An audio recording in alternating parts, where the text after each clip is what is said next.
তিস্তা তোর্ষা এক্সপ্রেসে করে বেরিয়ে পড়েছিলাম এনজিপির উদ্দেশ্যে। প্রথম গন্তব্য ছিল লেপচা জগৎ। আপাতত এখন ট্রেনে আছি, টাইম পাস করার জন্য সবাই মিলে লুডো খেলা হলো।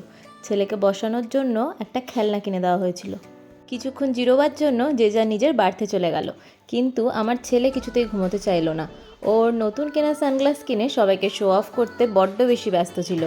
ওর কাছ থেকে সানগ্লাসটাকে চাওয়া হলেও কিছুতেই দিতে চাইছিল না। আপাতত আমরা পৌঁছে গেছি এনজেপিতে, আর সেখানে রাতটুকুনি কাটালাম কাছেরই একটা হোটেলে। সকালবেলাতে সবাই মিলে রেডি হয়ে বেরিয়ে পড়েছিলাম লেপচা জগতের উদ্দেশ্যে। লেপচা জগতে যাওয়ার পথে বেশ কয়েকটা সাইট সিনও করে নিয়েছিলাম। এখানে আমরা সবাই মিলে আস্তে আস্তে টুকুস টুকুস করে রেডি হয়ে যখন গাড়িতে গিয়ে উঠলাম, তখন বাকি যারা আমাদের সাথে এসেছিল তাদের সবার সাথেও দেখা হয়ে গেল। এত বছর পরে আবার পাহাড়ে এসে আমরা সবাই ভীষণ খুশি ছিলাম।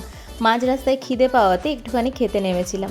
তারপরে সুন্দর মনোরম দৃশ্য দেখতে দেখতে এগিয়ে চললাম পরের পার্টের জন্য। Stay tuned.